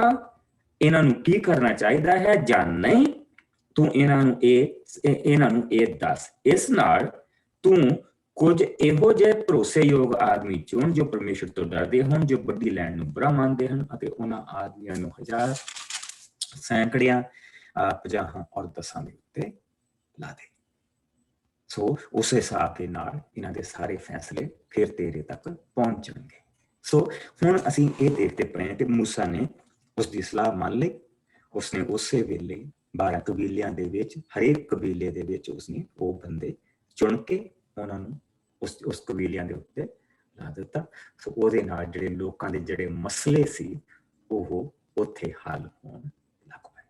ਸੋ ਔਰ ਜਿਸਲੇ ਇਹਨਾਂ ਨੂੰ ਹੁਣ ਗਾਂ ਜਾ ਕੇ ਉਸਨੇ ਇਹਨਾਂ ਨੇ ਹੁਣ ਜਿਸ ਵੇਲੇ ਅੱਗੇ ਤੁਰਨਾ ਆ, ਗਾਂ ਜਾ ਕੇ ਅਸੀਂ ਦੇਖਣਾ ਕਿ ਇਹਨਾਂ ਦੀ ਇੱਕ ਸਰਟਨ ਵੇ ਇਹ ਸਾਰੇ ਤੁਰਦੇ ਸੀਗੇ। ਔਰ ਜਿਸਲੇ ਇਹਨਾਂ ਦੇ ਟੈਂਟ ਲੱਗਦੇ ਸੀ ਉਹ ਵੀ ਇੱਕ ਤਰੀਕੇ ਦੇ ਨਾਲ ਲੱਗਦੇ ਸੀ, ਕਬੀਲਿਆਂ ਦੇ ਹਿਸਾਬ ਦੇ ਨਾਲ ਟੈਂਟ ਲੱਗਦੇ ਸੀ ਔਰ ਜਿੱਥੇ ਇਹ ਰਹਿੰਦੇ ਸੀ। ਔਰ ਉਹੀ ਪੈਟਰਨ ਇਹਨਾਂ ਦਾ ਚੱਲਦਾ ਸੀ। ਜਿਸ ਵੇਲੇ ਇਹ ਤੁਰਦੇ ਸੀ ਤਾਂ ਉਸੇ ਪੈਟਰਨ ਦੇ ਵਿੱਚ ਇਹ ਤੁਰਦੇ ਸੀ। ਸੋ ਦੇयर ਇਜ਼ ਅ ਲਾ ਜਿਹੜਾ ਇਹਨਾਂ ਨੂੰ ਮਿਲਣਾ, ਕਨਸਟੀਟਿਊਸ਼ਨ ਇਹਨਾਂ ਨੂੰ ਮਿਲਣਾ ਕਿ ਇਹਨਾਂ ਨੇ ਕਿੱਦਾਂ ਇੱਕ ਕੌਮ ਬਣ ਕੇ ਰਹਿਣਾ, ਕਿੱਦਾਂ ਇੱਕ ਕੌਮ ਦੇ ਵਿੱਚ ਰਹਿਣਾ। ਔਰ ਬੇਸਿਕਲੀ ਜਿਹੜਾ ਮੂਸਾ ਆ ਉਹ ਬੇਸਿਕਲੀ ਇੱਥੇ ਪ੍ਰਾਈਮ ਮਿਨਿਸਟਰ ਆ ਔਰ ਜਿਹੜੇ ਬਾਕੀ ਦੇ ਚੁਣੇ ਹੋਣ ਉਹ ਚੁਣੇ ਹੋਏ ਉਹਨਾਂ ਦੇ ਨੁਮਾਇੰਦੇ ਆ ਜਿਹੜੇ ਕੰਮ ਕਰਦੇ ਪਏ। ਸੋ ਆਓ ਹੁਣ ਅਸੀਂ ਅੱਗੇ ਚੱਲੀਏ। ਇਜ਼ਰਾਈਲ ਦੇ ਪਹਾੜ, ਇਜ਼ਰਾਈਲੀ ਸੀਨੇ ਪਹਾੜ ਤੇ ਹੁਣ ਪਹੁੰਚਣ ਵਾਲੇ ਆ ਔਰ ਜੂਨ ਦੀ 16 ਤਰੀਕ ਨੂੰ ਇਹ ਪਹੁੰਚ ਗਏ ਆ ਉੱਥੇ। ਔਰ ਇਹ ਪ੍ਰਭੂ ਯਿਸੂ ਮਸੀਹ ਦੇ ਆਉਣ ਤੋਂ 1462 ਸਾਲ ਪਹਿਲਾਂ ਹਾਲੇ ਅਸੀਂ ਚੱਲਦੇ ਪਏ। ਸੋ ਆਓ ਅਸੀਂ 19ਵੇਂ ਪਾਠ ਦੀ ਇੱਕ ਆਇਤ ਤੋਂ ਲੈ ਕੇ ਅਸੀਂ 15 ਆਇਤ ਤੱਕ ਪਹਿਲਾਂ ਦੇਖਾਂਗੇ। मैं पढ़ दिंदा। ਇਜ਼ਰਾਈਲੀ ਸੀਨੇ ਪਹਾੜ ਉੱਤੇ ਇਜ਼ਰਾਈਲੀ ਮਿਸਰ ਵਿੱਚੋਂ ਨਿਕਲਣ ਦੇ ਪਿੱਛੋਂ ਤੀਜੇ ਮਹੀਨੇ ਦੇ ਨਵੇਂ ਚੰਦ ਵਾਲੇ ਦਿਨ ਸੀਨੇ ਦੀ ਉਜਾੜ ਵਿੱਚ ਪਹੁੰਚੇ। ਉਹ ਇੱਥੇ ਰਫੀਦੀਮ ਦੀ ਥਾਂ ਤੇ ਆਏ ਸਨ ਅਤੇ ਉੱਥੇ ਉਹਨਾਂ ਸੀਨੇ ਪਹਾੜ ਦੇ ਸਾਹਮਣੇ ਡੇਰੇ ਲਾਏ। ਮੂਸਾ ਪਹਾੜ ਦੇ ਉੱਤੇ ਪਰਮੇਸ਼ਰ ਨੂੰ ਮਿਲਣ ਦੇ ਲਈ ਗਿਆ। ਉਸ ਪਹਾੜ ਤੇ ਪ੍ਰਭੂ ਨੇ ਮੂਸਾ ਨੂੰ ਸੱਦ ਕੇ ਕਿਹਾ, ਤੂੰ ਯਾਕੂਬ ਦੇ ਵੰਸ਼ ਇਜ਼ਰਾਈਲੀ ਲੋਕਾਂ ਨੂੰ ਇਸ ਤਰ੍ਹਾਂ ਕਹਿ, ਤੁਸੀਂ ਦੇਖ ਚੁੱਕੇ ਹੋ ਕਿ ਮੈਂ ਮਿਸਰੀਆਂ ਨਾਲ ਕੀ ਕੀਤਾ ਤੇ ਫਿਰ ਮੈਂ ਤੁਹਾਨੂੰ ਜਿਸ ਤਰ੍ਹਾਂ ਅਕਾਬ ਆਪਣੇ ਬੱਚਿਆਂ ਨੂੰ ਖੰਭਾਂ ਤੇ ਬਿਠਾ ਕੇ ਲੈ ਜਾਂਦਾ ਹੈ ਉਸੇ ਤਰ੍ਹਾਂ ਆਪਣੇ ਕੋਲ ਲੈ ਆਇਆ। ਹੁਣ ਜੇਕਰ ਤੁਸੀਂ ਮੇਰੇ ਨੇਮ ਦੀ ਪਾਲਣਾ ਕਰੋਗੇ ਤੇ ਮੇਰੀ ਆਵਾਜ਼ ਸੁਣੋਗੇ ਤਾਂ ਤੁਸੀਂ ਮੇਰੇ ਖਾਸ ਚੁਣੇ ਹੋਏ ਲੋਕ ਠਹਿਰੋਗੇ। ਬੇਸ਼ੱਕ ਸਭ ਧਰਤੀ ਵਾਸੀ ਮੇਰੇ ਹੀ ਹਨ, ਪਰ ਤੁਸੀਂ ਮੇਰੇ ਲਈ ਇੱਕ ਪਵਿੱਤਰ ਕੌਮ ਅਤੇ ਸ਼ਾਹੀ ਪੁਰੋਹਿਤ ਠਹਿਰੋਗੇ। ਸੋ ਇਹ ਸਭ ਗੱਲਾਂ ਤੂੰ ਇਜ਼ਰਾਈਲੀ ਲੋਕਾਂ ਨੂੰ ਕਹਿ। ਸੋ ਮੂਸਾ ਨੇ ਵਾਪਸ ਆ ਕੇ ਸਭ ਇਜ਼ਰਾਈਲੀ ਬਜ਼ੁਰਗਾਂ ਨੂੰ ਇਕੱਠਿਆਂ ਕਰਕੇ ਇਹ ਸਭ ਕੁਝ ਜਿਸ ਬਾਰੇ ਪ੍ਰਭੂ ਨੇ ਆਗਿਆ ਦਿੱਤੀ ਸੀ ਲੋਕਾਂ ਅੱਗੇ ਰੱਖਿਆ। ਇਸ ਤੇ ਸਭ ਲੋਕਾਂ ਨੇ ਉੱਤਰ ਦਿੱਤਾ, ਅਸੀਂ ਸਭ ਕੁਝ ਪ੍ਰਭੂ ਦੇ ਕਹੇ ਅਨੁਸਾਰ ਕਰਾਂਗੇ। ਤਦ ਮੂਸਾ ਨੇ ਇਸ ਲੋਕਾਂ ਦੇ ਇਸ ਫੈਸਲੇ ਬਾਰੇ ਪ੍ਰਭੂ ਨੂੰ ਜਾ ਕੇ ਦੱਸਿਆ। ਪ੍ਰਭੂ ਨੇ ਮੂਸਾ ਨੂੰ ਕਿਹਾ, ਮੈਂ ਕਾਲੇ ਬੱਦਲ ਵਿੱਚ ਆ ਕੇ ਤੇਰੇ ਨਾਲ ਗੱਲ ਕਰਦਾ ਹਾਂ ਕਿ ਲੋਕ ਸੁਣ ਅਤੇ ਅੱਗੇ ਤੋਂ ਹਮੇਸ਼ਾ ਤੇਰਾ ਵਿਸ਼ਵਾਸ ਕਰਨ। ਮੂਸਾ ਨੇ ਪ੍ਰਭੂ ਦੀ ਇਸ ਆਗਿਆ ਬਾਰੇ ਲੋਕਾਂ ਨੂੰ ਫਿਰ ਜਾ ਕੇ ਦੱਸਿਆ। ਪ੍ਰਭੂ ਨੇ ਅੱਗੇ ਮੂਸਾ ਨੂੰ ਕਿਹਾ, ਤੂੰ ਜਾ ਕੇ ਲੋਕਾਂ ਨੂੰ ਕਹਿ ਕਿ ਉਹ ਅੱਜ ਤੇ ਕੱਲ ਆਪਣੇ ਆਪ ਨੂੰ ਸ਼ੁੱਧ ਕਰਨ, ਉਹ ਆਪਣੇ ਕੱਪੜੇ ਤੱਕ ਧੋ ਲੈਣ। ਠੀਕ ਤੀਜੇ ਦਿਨ ਮੈਂ ਸੀਨੇ ਪਹਾੜ ਤੇ ਲੋਕਾਂ ਦੇ ਸਾਹਮਣੇ ਉਤਰਾਂਗਾ ਉਹ ਤਿਆਰ ਰਹਿਣ। ਤੂੰ ਉਹਨਾਂ ਲਈ ਪਹਾੜ ਦੇ ਨਾਲ ਨਾਲ ਹੱਦ ਬਣਾ ਦੇ। ਉਹਨਾਂ ਲੋਕਾਂ ਨੂੰ ਕਹਿ ਦੇ ਕਿ ਉਹ ਉਹਨਾਂ ਤਾਂ ਉਸ ਹੱਦ ਨੂੰ ਪਾਰ ਕਰਨ ਅਤੇ ਨਾ ਪਹਾੜ ਨੂੰ ਛੂਹਣ। ਜੋ ਕੋਈ ਵੀ ਪਹਾੜ ਨੂੰ ਛੂਹੇਗਾ ਉਸ ਨੂੰ ਮੌਤ ਦੀ ਸਜ਼ਾ ਦਿੱਤੀ ਜਾਵੇ। ਉਸ ਨੂੰ ਬਿਨਾਂ ਹੱਥ ਲਾਇਆ ਪਥਰਾਓ ਕੀਤਾ ਜਾਵੇ ਜਾਂ ਤੀਰਾਂ ਨਾਲ ਵਿੰਨ੍ਹ ਦਿੱਤਾ ਜਾਵੇ, ਚਾਹੇ ਉਹ ਮਨੁੱਖ ਜਾਂ ਪਸ਼ੂ ਹੋਵੇ। ਜਦੋਂ ਉਹ ਬਿਗਲ ਦੀ ਆਵਾਜ਼ ਸੁਣਨ ਤਾਂ ਉਹ ਪਹਾੜ ਦੇ ਨੇੜੇ ਆਉਣ। ਇਸ ਲਈ ਮੂਸਾ ਨੇ ਪਹਾੜ ਤੋਂ ਉਤਰ ਕੇ ਲੋਕਾਂ ਨੂੰ ਸ਼ੁੱਧ ਹੋਣ ਅਤੇ ਆਪਣੇ ਆਪਣੇ ਕੱਪੜੇ ਸਾਫ਼ ਕਰਨ ਦੇ ਲਈ ਕਿਹਾ। ਲੋਕਾਂ ਨੇ ਇਸੇ ਤਰ੍ਹਾਂ ਕੀਤਾ। ਮੂਸਾ ਨੇ ਉਹਨਾਂ ਨੂੰ ਕਿਹਾ, ਤੀਜੇ ਦਿਨ ਤਿਆਰ ਰਹਿਣਾ। ਤੁਸੀਂ ਉਸ ਸਮੇਂ ਤੱਕ ਔਰਤ ਨਾਲ ਸੰਗ ਨਾ ਕਰਨਾ। ਆਮੀਨ। ਸੋ ਹੁਣ ਬੇਸਿਕਲੀ ਉਹਨਾਂ ਦੀ ਤਿਆਰੀ ਹੋ ਰਹੀ ਆ। ਤਿਆਰੀ ਦੇ ਵਿੱਚ ਉਸਨੇ ਕੁਝ ਨਿਯਮ ਦਿੱਤੇ ਆ। ਆਪਣੇ ਕੱਪੜੇ ਧੋਵੋ, ਕਿਉਂਕਿ ਕਿਉਂ ਏਦਾਂ ਨਿਯਮ? ਉਹ ਉਹਨਾਂ ਦੀ ਜਿਹੜੀ ਮਾਈਂਡ ਸੈਟ ਆ ਨਾ, ਉਹ ਉਹੀ ਗੁਲਾਮਾਂ ਵਾਲਾ ਹੈ। ਲੇਕਿਨ ਪ੍ਰਭੂ ਨੇ ਕਿਹਾ ਕਿ ਤੂੰ ਉਹਨਾਂ ਨੂੰ ਦੱਸ ਕਿ ਉਹ ਹੁਣ ਗੁਲਾਮ ਨਹੀਂ, ਉਹ ਮੇਰੇ ਲਈ ਇੱਕ ਸ਼ਾਹੀ ਪੁਰੋਤਾਂ ਦਾ ਦਲ ਆ। ਉਹ ਮੇਰੇ ਆਪਣੇ ਲੋਕ ਆ। ਮੈਂ ਉਹਨਾਂ ਨੂੰ ਏਦਾਂ ਚੁੱਕ ਕੇ ਲੈ ਕੇ ਆਇਆ ਜਿਸ ਤਰ੍ਹਾਂ ਉਕਾਬ ਆਪਣੇ ਬੱਚਿਆਂ ਨੂੰ ਚੁੱਕ ਕੇ ਲੈ ਕੇ ਜਾਂਦਾ। ਮੈਂ ਉਹਨਾਂ ਨੂੰ ਆਪਣੀ ਪਿੱਠ ਤੇ ਲੱਦ ਕੇ ਲੈ ਕੇ ਆਇਆ। ਸੋ ਪ੍ਰਭੂ ਬੇਸਿਕਲੀ ਇਹ ਚੀਜ਼ ਕਹਿ ਰਿਹਾ, ਉਹਨਾਂ ਦਾ ਰਸਤਾ ਬਣ ਕੇ ਮੈਂ ਆਇਆ। ਮੈਂ ਹੀ ਰਾਹ, ਮੈਂ ਹੀ ਜ਼ਿੰਦਗੀ ਆ। ਮੈਂ ਉਹ ਸੱਚ ਜਿਹੜਾ ਉਹਨਾਂ ਨੂੰ ਲੈ ਕੇ ਆਇਆ। ਸੋ ਉਹ ਹੁਣ ਗੁਲਾਮ ਨਹੀਂ, ਉਹ ਮੇਰੇ ਆਪਣੇ ਲੋਕ ਆ। ਉਹ ਮੇਰੇ ਆਪਣੇ ਚੁਣਿਆ ਹੋਇਆ ਮੇਰਾ ਵੰਸ਼ ਆ। ਮੈਂ ਸਾਰੀ ਦੁਨੀਆ ਨੂੰ ਪਿਆਰ ਕਰਦਾ, ਪਰ ਇਹਨਾਂ ਨੂੰ ਮੈਂ ਚੁਣਿਆ। ਅਬਰਾਹਮ ਦੇ ਕਾਰਨ ਮੈਂ ਇਹਨਾਂ ਨੂੰ ਚੁਣਿਆ ਤੇ ਵੱਖਰਾ ਕੀਤਾ। ਸੋ ਹੁਣ ਤੂੰ ਜਾ ਕੇ ਉਹਨਾਂ ਨੂੰ ਦੱਸ ਕਿ ਮੈਂ ਹੁਣ ਉਹਨਾਂ ਨੂੰ ਨਿਯਮ ਦਊਂਗਾ। ਸੋ ਨਿਯਮ ਲੈਣ ਦੇ ਲਈ ਕੋਈ ਤਿਆਰੀ ਵੀ ਹੋਣੀ ਚਾਹੀਦੀ ਆ। ਸੋ ਪ੍ਰਭੂ ਨੇ ਇਹਨਾਂ ਨੂੰ ਕਿਹਾ ਕਿ ਤੁਸੀਂ ਨਹਾ ਧੋ ਕੇ, ਕਿ ਉਦਾਂ ਮੂੰਹ ਚੁੱਕ ਕੇ ਨਹੀਂ ਆ ਜਾਣਾ, ਨਹਾ ਧੋ ਕੇ ਆਉਣਾ। ਨੰਬਰ 2 ਦੇ ਉੱਤੇ ਤੁਸੀਂ ਆਪਣੀ ਇੱਕ ਹੱਦ ਸਮਝਣੀ ਆ। ਤੁਸੀਂ ਕਿੰਨਾ ਅੱਗੇ ਆ ਸਕਦੇ ਆ, ਕਿੰਨਾ ਨਹੀਂ ਆ ਸਕਦੇ। ਨੰਬਰ 3 ਆਪਣੇ ਆਪ ਨੂੰ ਤੁਸੀਂ ਸ਼ੁੱਧ ਰੱਖਣਾ। ਸੋ ਹੁਣ ਉਹਨਾਂ ਦਾ ਮਨ, ਉਹਨਾਂ ਦਾ ਸਰੀਰ, ਉਹਨਾਂ ਦੀ ਆਤਮਾ ਤਿਆਰੀ ਫੜਦੀ ਪਈ ਆ। ਜਿਹੜੀ ਉਹਨਾਂ ਦੀ ਤ੍ਰਿਏਕ ਆ, ਉਹ ਤਿਆਰੀ ਫੜਦੀ ਪਈ। ਉਹਨਾਂ ਦਾ ਤਨ, ਮਨ ਔਰ ਆਤਮਾ ਤਿੰਨਾਂ ਦੀ ਤਿਆਰੀ ਹੋ ਰਹੀ ਹੈ। ਔਰ ਉਹ ਇਸ ਤਿਆਰੀ ਦੇ ਵੱਲ ਜਾ ਰਹੇ ਆ ਕਿ ਅਸੀਂ ਪ੍ਰਭੂ ਨੂੰ ਮਿਲਣ ਜਾ ਰਹੇ ਹਾਂ। ਅਸੀਂ ਆਪਣੇ ਪ੍ਰਭੂ ਪਰਮੇਸ਼ਰ ਦੀ ਹਜ਼ੂਰੀ ਦੇ ਵਿੱਚ ਜਾ ਰਹੇ ਹਾਂ। ਅਸੀਂ ਆਪਣੇ ਪ੍ਰਭੂ ਪਰਮੇਸ਼ਰ ਦੀ, ਜਿਹੜਾ ਸਾਨੂੰ ਕੱਢ ਕੇ ਲੈ ਕੇ ਆਇਆ, ਹੁਣ ਤੱਕ ਉਸ ਦੀ ਆਵਾਜ਼ 2 ਜਾਣਿਆਂ ਨੇ ਸੁਣੀ ਆ, ਜਾਂ ਉਸ ਦੀ ਆਵਾਜ਼ ਮੂਸਾ ਨੇ ਸੁਣੀ ਆ, ਜਾਂ ਉਸ ਦੀ ਆਵਾਜ਼ ਹਾਰੂਨ ਨੇ ਸੁਣੀ ਆ, ਹੋਰ ਕਿਸੇ ਨੇ ਨਹੀਂ ਸੁਣੀ। ਅਸੀਂ ਉਸ ਦੀ ਆਵਾਜ਼ ਸੁਣਨ ਜਾ ਰਹੇ ਹਾਂ। ਅਸੀਂ ਪ੍ਰਭੂ ਨੂੰ, ਆਪਣੇ ਪ੍ਰਭੂ ਨੂੰ ਮਿਲਣ ਜਾ ਰਹੇ ਹਾਂ। ਸੋ ਉਹਨਾਂ ਨੇ ਇਸੇ ਤਰ੍ਹਾਂ ਹੀ ਕੀਤਾ। ਸੋ ਵਿਚਲੀਆਂ ਚੀਜ਼ਾਂ ਨੂੰ ਅਬਾਊਟ 2 ਦਿਨ ਲੱਗੇ ਉਹਨਾਂ ਨੂੰ ਸਮਝਾਉਣ ਦੇ ਲਈ। 3 ਦਿਨ ਉਹਨਾਂ ਨੇ ਆਪਣੀ ਤਿਆਰੀ ਕੀਤੀ। ਜੂਨ 21, 1462 ਹੁਣ ਉਹ ਜਾ ਰਹੇ। ਜੂਨ 21 ਪ੍ਰਭੂ ਯਿਸੂ ਦੇ ਆਉਣ ਤੋਂ 1462 ਸਾਲ ਪਹਿਲਾਂ ਹੁਣ ਉਹ ਪ੍ਰਭੂ ਨੂੰ ਮਿਲਣ ਜਾ ਰਹੇ ਆ। ਔਰ ਪ੍ਰਭੂ ਨੇ ਉਹਨਾਂ ਨੂੰ ਸੰਵਿਧਾਨ ਦੇਣਾ। ਸੰਵਿਧਾਨ ਕੀ ਹੈ? ਜਿੱਦਾਂ ਸਾਨੂੰ ਇੰਡੀਆ ਦੇ ਵਿੱਚ 26 ਜਨਵਰੀ ਨੂੰ ਅਸੀਂ ਮਨਾਉਂਦੇ ਹਾਂ। 26 ਜਨਵਰੀ ਨੂੰ ਸਾਨੂੰ ਸੰਵਿਧਾਨ ਮਿਲਿਆ ਸੀ, ਜਿਸ ਦੇ ਵਿੱਚ ਬੇਸਿਕਲੀ ਕਿਹੜੀਆਂ ਚੀਜ਼ਾਂ ਸੀ ਕਿ ਜੇ ਕੋਈ ਚੋਰੀ ਕਰੇ ਉਹਦੀ ਸਜ਼ਾ ਕੀ ਹੋਣੀ ਚਾਹੀਦੀ, ਜੇ ਕੋਈ ਕਤਲ ਕਰੇ ਉਹਦੀ ਸਜ਼ਾ ਕੀ ਹੋਣੀ ਚਾਹੀਦੀ ਆ, ਉਹ ਸਾਰੀਆਂ ਚੀਜ਼ਾਂ। ਦੈਟਸ ਅ ਸੰਵਿਧਾਨ। ਹੁਣ ਉਹਨਾਂ ਨੂੰ ਸੰਵਿਧਾਨ ਮਿਲਣਾ, ਜਿਸ ਸੰਵਿਧਾਨ ਦੇ ਅੰਡਰ ਉਹਨਾਂ ਨੇ ਹੁਣ ਰਹਿਣਾ। ਔਰ ਉਸ ਸੰਵਿਧਾਨ ਦੇ ਉੱਤੇ ਜਿਹੜੀ ਮੋਹਰ ਆ ਉਹ ਪ੍ਰਭੂ ਦੀ ਹੈ, ਉਸ ਨੂੰ ਚੇਂਜ ਨਹੀਂ ਕੀਤਾ ਜਾ ਸਕਦਾ। ਸੋ ਉਹ ਹੁਣ ਉਸ ਸੰਵਿਧਾਨ ਨੂੰ ਲੈ ਕੇ ਉਹਨਾਂ ਨੇ ਪ੍ਰਭੂ ਦੇ ਕੋਲੋਂ ਆਉਣਾ। ਲੇਕਿਨ ਵਿੱਚ ਬਹੁਤ ਚੀਜ਼ਾਂ ਐਸੀਆਂ ਹੋ ਜਾਣੀਆਂ ਜਿਨ੍ਹਾਂ ਨੇ ਫਰਕ ਪਾਉਣਾ। ਸੋ 16 ਆਇਤ ਤੋਂ ਲੈ ਕੇ 25 ਆਇਤ ਤੱਕ ਮੈਂ ਪੜ੍ਹਦੀ ਹਾਂ। ਸੋ ਠੀਕ ਤੀਜੇ ਦਿਨ ਵੱਡੀ ਗਰਜਣ ਦੀ ਆਵਾਜ਼ ਹੋਈ, ਜਿਸ ਦੇ ਨਾਲ ਹੀ ਬਿਜਲੀਆਂ ਵੀ ਚਮਕੀਆਂ। ਪਹਾੜ ਤੇ ਕਾਲਾ ਬੱਦਲ ਛਾ ਗਿਆ ਅਤੇ ਉੱਥੋਂ ਇੱਕ ਤੇਜ਼ ਬਿਗਲ ਦੀ ਆਵਾਜ਼ ਆਈ, ਜਿਸ ਨੂੰ ਸੁਣ ਕੇ ਡੇਰਿਆਂ ਵਿੱਚ ਲੋਕ ਕੰਬ ਉੱਠੇ। ਫਿਰ ਮੂਸਾ ਨੇ ਲੋਕਾਂ ਨੂੰ ਡੇਰਿਆਂ ਵਿੱਚੋਂ ਬਾਹਰ ਆਉਣ ਲਈ ਕਿਹਾ। ਸੋ ਉਹ ਆ ਕੇ ਪਹਾੜ ਦੇ ਕੋਲ ਬਣੀ ਹੱਦਾਂ ਤੋਂ ਬਾਹਰ ਖੜੇ ਹੋ ਗਏ। ਪਹਾੜ ਤੋਂ ਧੂੰਆਂ ਉੱਠ ਰਿਹਾ ਸੀ, ਕਿਉਂਕਿ ਪ੍ਰਭੂ ਉੱਥੇ ਅੱਗ ਦੇ ਵਿੱਚ ਹੋ ਕੇ ਉਤਰਿਆ ਸੀ। ਉੱਥੋਂ ਧੂੰਆਂ ਵੱਡੀ ਭੱਠੀ ਦੇ ਧੂਏ ਵਾਂਗ ਉੱਠ ਰਿਹਾ ਸੀ। ਸਾਰਾ ਪਹਾੜ ਕੰਬ ਰਿਹਾ ਸੀ। ਬਿਗਲ ਦੀ ਆਵਾਜ਼ ਤੇਜ਼ ਹੁੰਦੀ ਜਾ ਰਹੀ ਸੀ ਅਤੇ ਇਸ ਦੇ ਨਾਲ ਮੂਸਾ ਨੇ ਪਰਮੇਸ਼ਵਰ ਨਾਲ ਗੱਲ ਕੀਤੀ, ਜਿਸ ਦਾ ਉਸਨੇ ਉੱਤਰ ਦਿੱਤਾ। ਤਦ ਪ੍ਰਭੂ ਸੀਨੇ ਪਹਾੜ ਦੀ ਚੋਟੀ ਤੇ ਉੱਤਰ ਆਇਆ ਸੀ ਅਤੇ ਉਸਨੇ ਮੂਸਾ ਨੂੰ ਪਹਾੜ ਤੇ ਆਉਣ ਲਈ ਕਿਹਾ। ਪ੍ਰਭੂ ਨੇ ਮੂਸਾ ਨੂੰ ਕਿਹਾ, ਜਾ ਕੇ ਲੋਕਾਂ ਨੂੰ ਚੇਤਾਵਨੀ ਦੇ, ਕਿਤੇ ਉਹ ਹੱਦ ਪਾਰ ਕਰਕੇ ਅੱਗੇ ਮੈਨੂੰ ਦੇਖਣ ਨਾ ਆਉਣ। ਇਹ ਹੋਣ ਤੇ ਬਹੁਤ ਸਾਰੇ ਮੌਤ ਦੇ ਮੂੰਹ ਵਿੱਚ ਜਾ ਸਕਦੇ ਹਨ। ਪ੍ਰੋਹਤ ਵੀ ਸ਼ੁੱਧ ਹੋ ਕੇ ਪ੍ਰਭੂ ਦੇ ਨੇੜੇ ਆਉਣ, ਨਹੀਂ ਤਾਂ ਪ੍ਰਭੂ ਉਹਨਾਂ ਦਾ ਵੀ ਨਾਸ਼ ਕਰ ਸਕਦਾ ਹੈ। ਮੂਸਾ ਨੇ ਪ੍ਰਭੂ ਨੂੰ ਉੱਤਰ ਦਿੱਤਾ, ਨਹੀਂ ਪ੍ਰਭੂ ਜੀ, ਲੋਕ ਪਹਾੜ ਤੇ ਨਹੀਂ ਆ ਸਕਦੇ, ਕਿਉਂਕਿ ਅਸੀਂ ਤੁਹਾਡੀ ਆਗਿਆ ਅਨੁਸਾਰ ਪਹਾੜ ਦੇ ਚਾਰੇ ਪਾਸੇ ਹੱਦ ਬੰਨੀ ਹੋਈ ਹੈ। ਤਦ ਪ੍ਰਭੂ ਨੇ ਮੂਸਾ ਨੂੰ ਕਿਹਾ, ਤੂੰ ਜਾ ਕੇ ਹਾਰੂਨ ਨੂੰ ਆਪਣੇ ਨਾਲ ਇੱਥੇ ਲੈ ਆ, ਪਰ ਪ੍ਰੋਹਤ ਅਤੇ ਲੋਕ ਹੱਦ ਪਾਰ ਨਾ ਕਰਨ, ਨਹੀਂ ਤਾਂ ਮੈਂ ਉਹਨਾਂ ਨੂੰ ਸਜ਼ਾ ਦੇਵਾਂਗਾ। ਸੋ ਮੂਸਾ ਨੇ ਜਾ ਕੇ ਲੋਕਾਂ ਨੂੰ ਇਹ ਸਭ ਦੱਸਿਆ। ਸੋ ਹੁਣ ਜਿਹੜਾ ਪਹਿਲਾਂ ਇੱਕ ਉਹਨਾਂ ਦੇ ਅੰਦਰ ਡਰ ਸੀ ਇਜਿਪਸ਼ੀਅਨ ਲੋਕਾਂ ਦਾ, ਹੁਣ ਪ੍ਰਭੂ ਨੇ ਸਿਰਫ ਜਿਹੜਾ ਉਹਨਾਂ ਨੂੰ ਡਰ ਦਿੱਤਾ, ਉਹ ਆਪਣਾ ਡਰ ਦਿੱਤਾ। And it was needed. It was needed. ਜੇ ਇਹ ਡਰ ਨਾ ਹੋਵੇ ਕਿ ਉਹਨਾਂ ਨੂੰ ਇਹ ਨਾ ਪਤਾ ਹੋਵੇ ਕਿ ਸਾਡਾ ਪ੍ਰਭੂ ਕੌਣ ਆ, ਤਾਂ ਇਹ ਗੁਲਾਮ ਲੋਕ ਉਸ ਲਾਅ ਨੂੰ ਕਦੀ ਨਹੀਂ ਮੰਨ ਸਕਦੇ। ਸਾਨੂੰ ਇਹਨਾਂ ਲੋਕਾਂ ਦਾ ਮਾਈਂਡਸੈਟ ਸਮਝਣ ਦੀ ਲੋੜ ਆ।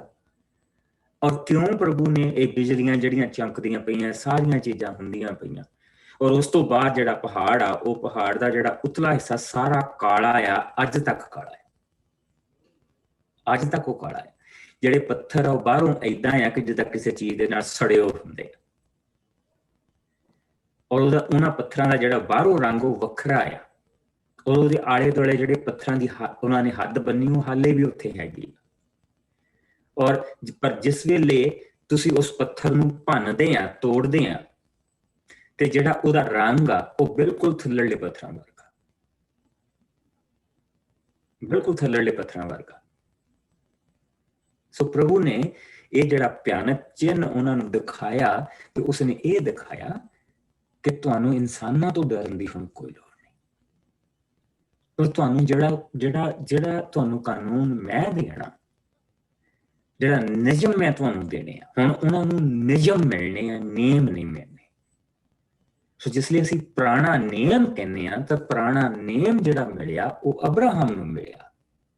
ਜਿਹੜੇ ਨਿਯਮ ਮਿਲੇ ਆ ਜੀਣ ਦੇ, ਕਿ ਤੁਸੀਂ ਆਪਣੇ ਘਰ ਦੇ ਵਿੱਚ, ਆਪਣੇ ਪਰਿਵਾਰ ਵਿੱਚ ਪਰਮੇਸ਼ਵਰ ਦੇ ਨਾਲ, ਆਪਣੇ ਪਰਿਵਾਰ ਦੇ ਵਿੱਚ ਔਰ ਆਪਣੇ ਲੋਕਾਂ ਦੇ ਨਾਲ ਔਰ ਜਾਨਵਰਾਂ ਦੇ ਨਾਲ ਤੁਹਾਡੇ ਕਿਹੜੇ ਨਿਯਮ ਹੋਣੇ ਚਾਹੀਦੇ ਆ, ਤੁਸੀਂ ਕਿਸ ਨਿਯਮ ਦੇ ਨਾਲ ਹਰ ਇੱਕ ਚੀਜ਼ ਜੀਣੀ ਆ, ਉਹ ਸਾਰੀਆਂ ਚੀਜ਼ਾਂ ਹੁਣ ਇਹਨਾਂ ਨੂੰ ਦਿੱਤੀਆਂ ਜਾਣੀਆਂ। ਸੋ ਹੁਣ ਜਿਸ ਲਈ ਉਹ ਗਏ ਆ, 3 ਦਿਨਾਂ ਦੀ ਸ਼ੁੱਧੀ ਤੋਂ ਬਾਅਦ ਉਹ ਗਏ ਆ, ਔਰ ਜਾ ਕੇ ਉਹ ਪ੍ਰਭੂ ਦੀ ਹਜ਼ੂਰੀ ਦੇ ਵਿੱਚ ਖੜੇ ਆ, ਤੇ ਲੋਕ ਡਰਦੇ ਪਏ ਆ, ਕਿਉਂਕਿ ਉੱਥੇ ਅੱਗ ਆ, ਕਾਲਾ ਧੂੰਆਂ ਆ, ਔਰ ਉੱਥੇ ਪਹਾੜ ਜਿਹੜਾ ਹਿਲਦਾ ਪਿਆ, ਉੱਥੇ ਨਗਾੜਿਆਂ ਦੀ ਆਵਾਜ਼ ਆ, ਪ੍ਰਭੂ ਆ ਰਿਹਾ, ਨਗਾੜੇ ਵੱਜਦੇ ਪਏ, ਔਰ ਪ੍ਰਭੂ ਦੀ ਹਜ਼ੂਰੀ ਉੱਥੇ ਆ ਰਹੀ ਹੈ, ਪ੍ਰਭੂ ਦੇ ਫਰਿਸ਼ਤੇ ਉੱਥੇ ਆ ਰਹੇ ਆ ਉਸਦੇ ਨਾਲ। ਔਰ ਪ੍ਰਭੂ ਦੀ ਜਿਸ ਲਈ ਉੱਥੇ ਹਜ਼ੂਰੀ ਉਤਰੀ ਆ, ਤਾਂ ਉਸਨੇ ਕਿਹਾ ਕਿ ਧਿਆਨ ਦੇ ਨਾਲ ਇਹਨਾਂ ਨੂੰ ਕਹੀਂ ਕਿ ਆਪਣੀ ਹੱਦ ਤੋਂ ਅੱਗੇ ਨਾ ਆਉਣ, ਆਪਣੀ ਹੱਦ ਦੇ ਵਿੱਚ ਰਹਿਣ। That's must. It's called boundaries. ਸੋ ਪ੍ਰਭੂ ਨੇ ਉਹਨਾਂ ਨੂੰ ਤੇ ਉਹਨਾਂ ਦੇ ਵਿੱਚ ਇੱਕ ਬਾਉਂਡਰੀ ਦੱਸੀ, ਕਿਉਂਕਿ ਹਾਲੇ ਮਸੀਹ ਨਹੀਂ ਆਇਆ, ਯਿਸੂ ਨਹੀਂ ਆਇਆ ਹਾਲੇ। ਪ੍ਰਭੂ ਇਨਸਾਨ ਦਾ ਰੂਪ ਧਾਰ ਕੇ ਇਸ ਧਰਤੀ ਤੇ ਹਾਲੇ ਨਹੀਂ ਆਇਆ। ਸੋ ਜਿਸ ਵੇਲੇ ਉਸ ਹੱਦ ਨੂੰ ਤੋੜਨਾ, ਉਹ ਪ੍ਰਭੂ ਨੇ ਤੋੜਨਾ। ਅਸੀਂ ਹੱਦ ਤੋੜ ਕੇ ਦੂਜੇ ਪਾਸੇ ਨਹੀਂ ਜਾ ਸਕਦੇ, ਪਰ ਇਸ ਹੱਦ ਨੂੰ ਤੋੜ ਕੇ ਪ੍ਰਭੂ ਆਪ ਆ ਸਕਦਾ। ਸੋ ਆਪਣੀ ਉਸ ਹੱਦ ਨੂੰ ਪ੍ਰਭੂ ਨੇ ਤੋੜ ਕੇ ਫਿਰ ਉਸ ਸਾਡੇ ਵਿੱਚ ਆਇਆ, ਔਰ ਸਾਡੇ ਵਿੱਚ ਵਿਚਰਿਆ, ਔਰ ਸਾਡੇ ਲਈ ਕੀਮਤ ਦਿੱਤੀ, ਔਰ ਫਿਰ ਉਹ ਹੱਦ ਸਾਡੇ ਲਈ ਤੋੜੀ। See, that's what we are seeing here. So ਹੁਣ ਪਰਮੇਸ਼ਰ ਨੇ 20ਵੇਂ ਭਾਗ ਦੇ ਵਿੱਚ ਉਹਨਾਂ ਨੂੰ ਨੇਮ ਦੇਣੇ ਸ਼ੁਰੂ ਕਰਨੇ ਆ। ਸੋ ਆਓ ਅਸੀਂ ਹਰੇਕ ਜਿਹੜੀਆਂ 10 ਕਮੈਂਡਮੈਂਟਸ ਇਸ ਨੂੰ ਅਸੀਂ ਬਹੁਤੀਆਂ ਖੋਲਾਂਗੇ ਨਹੀਂ, ਪਰ ਜਿੱਦਾਂ ਅੱਗੇ ਜਾ ਕੇ ਅਸੀਂ ਖੋਲਣਗੀਆਂ, ਫਿਰ ਅਸੀਂ ਇਹਨਾਂ ਦੇ ਪਿੱਛੇ ਇੱਕ ਕਮੈਂਡ ਦੇ ਪਿੱਛੇ ਆਵਾਂਗੇ। ਸੋ ਆਓ ਇਸ ਨੂੰ 1 ਤੋਂ ਲੈ ਕੇ 20ਵਾਂ ਭਾਗ 1 ਤੋਂ ਲੈ ਕੇ 17 ਆਇਤ ਤੱਕ ਕੋਈ ਜਣਾ ਪੜ੍ਹਦਾ ਹੈ। ਮੈਂ ਪੜ੍ਹਦੀ ਹਾਂ। 10 ਹੁਕਮ। ਪਰਮੇਸ਼ਰ ਨੇ ਸਭ ਕਿਹਾ, ਮੈਂ ਹੀ ਉਹ ਪਰਮੇਸ਼ਰ ਹਾਂ ਜੋ ਤੁਹਾਨੂੰ ਮਿਸਰ ਦੀ ਗੁਲਾਮੀ ਤੋਂ ਛੁਡਾ ਕੇ ਲਿਆਇਆ ਹਾਂ। ਤੂੰ ਮੇਰੇ ਤੋਂ ਸਿਵਾਏ ਕਿਸੇ ਦੂਜੇ ਦੇਵਤੇ ਦੀ ਉਪਾਸਨਾ ਨਾ ਕਰਨਾ। ਤੂੰ ਆਪਣੇ ਲਈ ਨਾ ਕੋਈ ਘੜੀ ਮੂਰਤ, ਨਾ ਹੀ ਕਿਸੇ ਚੀਜ਼ ਦੀ ਸੂਰਤ ਜੋ ਉਸ ਉੱਤੇ ਆਕਾਸ਼ ਤੇ ਹੋਵੇ ਜਾਂ ਧਰਤੀ ਦੇ ਹੇਠ ਜਾਂ ਪਾਣੀਆਂ ਦੇ ਅੰਦਰ ਹੋਵੇ ਬਣਾਉਣਾ। ਤੂੰ ਉਹਨਾਂ ਨੂੰ ਬਣਾ ਕੇ ਉਹਨਾਂ ਅੱਗੇ ਮੱਥਾ ਨਾ ਟੇਕਣਾ, ਕਿਉਂਕਿ ਮੈਂ ਈਰਖਾ ਕਰਨ ਵਾਲਾ ਪਰਮੇਸ਼ਰ ਹਾਂ। ਮੈਂ ਉਹਨਾਂ ਤੋਂ ਜੋ ਮੈਨੂੰ ਘਿਰਨਾ ਕਰਦੇ ਹਨ ਅਤੇ ਮੇਰੇ ਵਿਰੁੱਧ ਅਪਰਾਧ ਕਰਦੇ ਹਨ, ਉਹਨਾਂ ਦੇ ਬੱਚਿਆਂ ਤੋਂ ਬਦਲਾ ਲੈਂਦਾ ਹਾਂ, ਇੱਥੋਂ ਤੱਕ ਕਿ ਉਹਨਾਂ ਦੀ ਤੀਜੀ ਚੌਥੀ ਪੀੜ੍ਹੀ ਕੋਲੋਂ ਵੀ। ਪਰ ਉਹਨਾਂ ਹਜ਼ਾਰਾਂ ਦੇ ਤੇ ਆਪਣੀ ਦਇਆ ਕਰਦਾ ਹਾਂ ਜੋ ਮੈਨੂੰ ਪਿਆਰ ਕਰਦੇ ਅਤੇ ਮੇਰੇ ਹੁਕਮਾਂ ਦੀ ਪਾਲਣਾ ਕਰਦੇ ਹਨ। ਤੂੰ ਪ੍ਰਭੂ ਆਪਣੇ ਪਰਮੇਸ਼ਰ ਦਾ ਨਾਮ ਵਿਅਰਥ ਨਾ ਲੈਣਾ, ਕਿਉਂਕਿ ਪ੍ਰਭੂ ਆਪਣਾ ਨਾਮ ਵਿਅਰਥ ਲੈਣ ਵਾਲਿਆਂ ਨੂੰ ਦੋਸ਼ੀ ਠਹਿਰਾਉਂਦਾ ਹੈ। ਤੂੰ ਸੱਤਵੇਂ ਦਿਨ ਨੂੰ ਪਵਿੱਤਰ ਸਬਤ ਕਰਕੇ ਮੰਨਣਾ। 6 ਦਿਨ ਤੂੰ ਆਪਣੇ ਸਾਰੇ ਕੰਮ ਕਾਜ ਕਰਨਾ, ਪਰ ਸੱਤਵੇਂ ਦਿਨ ਨੂੰ ਤੂੰ ਪ੍ਰਭੂ ਆਪਣੇ ਪਰਮੇਸ਼ਰ ਦਾ ਸਬਤ ਕਰਕੇ ਮੰਨਣਾ। ਇਸ ਦਿਨ ਤੂੰ ਕੋਈ ਕੰਮ ਨਾ ਕਰਨਾ, ਨਾ ਤੂੰ, ਨਾ ਤੇਰਾ ਧੀ ਪੁੱਤਰ, ਨਾ ਤੇਰਾ ਨੌਕਰ ਨੌਕਰਾਨੀ, ਨਾ ਹੀ ਤੇਰਾ ਪਸ਼ੂ, ਇੱਥੋਂ ਤੱਕ ਕਿ ਤੇਰੇ ਘਰ ਠਹਿਰਾਇਆ ਪਰਦੇਸੀ ਵੀ। ਪ੍ਰਭੂ ਨੇ 6 ਦਿਨਾਂ ਵਿੱਚ ਸਵਰਗ, ਧਰਤੀ, ਸਮੁੰਦਰ ਅਤੇ ਜੋ ਕੁਝ ਇਹਨਾਂ ਵਿੱਚ ਹੈ ਬਣਾਇਆ, ਪਰ ਸੱਤਵੇਂ ਦਿਨ ਉਸਨੇ ਆਰਾਮ ਕੀਤਾ। ਇਸ ਲਈ ਉਸ ਨੇ ਇਸ ਦਿਨ ਨੂੰ ਸਬਤ ਕਰਕੇ ਪਵਿੱਤਰ ਠਹਿਰਾਇਆ। ਆਮੀਨ। ਹੁਣ ਅਸੀਂ ਸਭ ਤੋਂ ਪਹਿਲਾਂ ਇਹ ਦੇਖਿਆ ਕਿ ਜਿਹੜਾ ਪਰਮੇਸ਼ਵਰ ਦੇ ਨਾਲ ਰਿਸ਼ਤਾ ਕਿਸ ਤਰ੍ਹਾਂ ਦਾ ਹੋਣਾ ਚਾਹੀਦਾ। ਪ੍ਰਭੂ ਉਹਨਾਂ ਨੂੰ ਦੱਸਦਾ ਪਿਆ ਕਿ ਤੁਹਾਡਾ ਮੇਰੇ ਨਾਲ ਰਿਸ਼ਤਾ ਕਿਸ ਤਰ੍ਹਾਂ ਦਾ ਹੋਣਾ ਚਾਹੀਦਾ। ਨੰਬਰ 1, ਉਹ ਜਿੱਥੋਂ ਆਏ ਆ ਉੱਥੇ ਵੱਖਰੇ ਵੱਖਰੇ ਦੇਵਤੇ ਆ ਔਰ ਸਾਰਿਆਂ ਦੇਵਤਿਆਂ ਦੀਆਂ ਮੂਰਤੀਆਂ। ਕਿਸੇ ਦਾ ਸਿਰ ਜਾਨਵਰ ਵਰਗਾ ਤੇ ਧੜ ਇਨਸਾਨ ਵਰਗਾ, ਤੇ ਕਿਸੇ ਦਾ ਸਾਰੇ ਦਾ ਸਾਰਾ ਸਰੀਰ ਹੀ ਜਾਨਵਰ ਵਰਗਾ। ਔਰ ਅਸੀਂ ਉਹ ਸਾਰੇ ਦੇਵਤਿਆਂ ਦੀਆਂ ਪਿਕਚਰਾਂ ਦੇਖੀਆਂ ਜੋ ਉਹਨਾਂ ਦੇ ਕੋਲ। ਸੋ ਉਹਨਾਂ ਦੇ ਅਨੁਸਾਰ ਜਿਹੜੇ ਦੇਵਤੇ ਆ ਉਹ ਉਸ ਤਰ੍ਹਾਂ ਦੇ ਹੁੰਦੇ, ਉੱਥੋਂ ਆਏ। ਸੋ ਪ੍ਰਭੂ ਨੇ ਉਹਨਾਂ ਨੂੰ ਇੱਕ ਚੀਜ਼ ਕਹੀ ਕਿ ਸਭ ਤੋਂ ਪਹਿਲਾਂ ਨਾ ਤਾਂ ਤੁਸੀਂ ਕੋਈ ਘੜੀ, ਨਾ ਕੋਈ ਮੂਰਤੀ ਬਣਾਉਣੀ, ਕੋਈ ਚੀਜ਼ ਨਹੀਂ ਏਦਾਂ ਦੀ ਬਣਾਉਣੀ। ਫਿਰ ਉਹਦੀ ਉਪਾਸਨਾ ਕਿਸ ਤਰ੍ਹਾਂ ਕਰਨੀ ਹੈ ਇਹ ਅਸੀਂ ਅੱਗੇ ਜਾ ਕੇ ਦੇਖਾਂਗੇ। ਸੋ ਕੋਈ ਏਦਾਂ ਦੀ ਚੀਜ਼ ਬਣਾ ਕੇ ਉਹਦੇ ਅੱਗੇ ਮੱਥਾ ਨਹੀਂ ਟੇਕਣਾ। ਕਿਉਂ ਕਿ ਤੁਸੀਂ ਕ੍ਰੀਏਸ਼ਨ ਜਿਹੜੀ ਆ ਮੇਰੀ, ਜਿਹੜੀ ਚੀਜ਼, ਜਿਹੜੀਆਂ ਮੇਰੀਆਂ ਬਣਾਈਆਂ ਚੀਜ਼ਾਂ ਆ, ਉਹਨਾਂ ਨੂੰ ਪਰਮੇਸ਼ਰ ਕਹਿ ਕੇ ਨਹੀਂ ਮੰਨਣਾ। ਪਰ ਜਿਹੜਾ ਕ੍ਰੀਏਟਰ ਆ, ਜਿਸਨੇ ਰਚਨਾ ਕੀਤੀ ਆ, ਰਚਨਾ ਦੀ ਪੂਜਾ ਨਹੀਂ ਕਰਨੀ, ਬਲਕਿ ਰਚਨਾ ਕਰਨ ਵਾਲੇ ਦੀ ਪੂਜਾ ਕਰਨੀ। ਪਰ ਉਹ ਅਸੀਂ ਕਿੱਦਾਂ ਕਰਦੇ ਹਾਂ, ਉਹ ਅਸੀਂ ਪ੍ਰਭੂ ਦੇ ਵਚਨ ਚ ਅੱਗੇ ਜਾ ਕੇ ਵੀ ਦੁਆਰਾ ਦੇਖਾਂਗੇ, ਜਿਸ ਵੇਲੇ ਅਸੀਂ ਇਹਨਾਂ ਸਾਰੀਆਂ ਚੀਜ਼ਾਂ ਨੂੰ ਖੋਲਾਂਗੇ। ਸੋ ਮੇਰੇ ਦੁਆਰਾ ਦੂਸਰੇ ਦੇਵਤੇ ਦੀ ਤੂੰ ਪੂਜਾ ਨਹੀਂ ਕਰਨੀ, ਜਿਹੜੀ ਤੇਰੀ ਵਰਸ਼ਿਪ ਸਿਰਫ ਪਰਮੇਸ਼ਰ ਦੇ ਨਾਲ ਹੋਵੇ। ਸੋ ਉਸ ਤੋਂ ਬਾਅਦ ਪ੍ਰਭੂ ਨੇ ਜਿਹੜਾ ਅਗਲਾ, ਤੂੰ ਮੇਰਾ ਨਾਮ ਵਿਅਰਥ ਦੇ ਵਿੱਚ ਨਹੀਂ ਲੈਣਾ। ਔਰ ਖਾਸ ਕਰਕੇ ਕਿ ਜਿਹੜੇ ਬਹੁਤਿਆਂ ਦੇਵਤਿਆਂ ਦੇ ਵਿੱਚ ਹੁੰਦੇ ਆ, ਉਹਨਾਂ ਦਾ ਇੱਕ ਦੇਵਤਾ ਹੁੰਦਾ ਜਿਹਨੂੰ ਬਹੁਤ ਜ਼ਿਆਦਾ ਮੰਨਦੇ ਹੁੰਦੇ, ਦੂਸਰਿਆਂ ਦੇਵਤਿਆਂ ਦੇ ਲਈ ਕਈ ਕੁਛ ਬੋਲ ਜਾਂਦੇ। ਸੋ ਕਹਿੰਦਾ ਤੁਸੀਂ ਕੇਅਰਫੁਲ ਰਹਿਣਾ, ਤੁਹਾਡਾ ਇੱਕੋ ਹੀ ਪਰਮੇਸ਼ਵਰ ਔਰ ਉਹ ਆਤਮਾ ਹੈ। ਠੀਕ। ਸੋ ਤੂੰ ਫਿਰ ਅਗਲੀ ਚੀਜ਼, ਤੂੰ ਸੱਤਵੇਂ ਦਿਨ ਨੂੰ ਪਵਿੱਤਰ ਰੱਖ। ਕਿਉਂ ਇਹ ਚੀਜ਼ ਕਹੀ? 6 ਦਿਨ ਤੁਸੀਂ ਕੰਮ ਕੀਤਾ ਔਰ 7ਵੇਂ ਦਿਨ ਤੁਹਾਨੂੰ ਰੈਸਟ ਮਿਲਦੀ ਪਈ ਆ, ਔਰ ਤੁਸੀਂ ਉਹ ਸਬਤ ਦੀ ਰੈਸਟ ਤੁਹਾਨੂੰ ਮਿਲਦੀ ਪਈ। ਤੁਹਾਨੂੰ ਪਤਾ ਆ ਕਿ 6 ਦਿਨਾਂ ਤੱਕ ਕਿਸ ਨੇ ਉਹਨੂੰ ਸਾਂਭਿਆ ਔਰ 7ਵੇਂ ਦਿਨ ਨੂੰ ਕੌਣ ਵੀ ਕਰ ਰਿਹਾ। ਸੋ ਉਹਦੇ ਨਾਲ ਜਿਹੜਾ ਧਿਆਨ ਆ ਉਹ ਪ੍ਰਭੂ ਦੇ ਵੱਲ ਜਾਂਦਾ।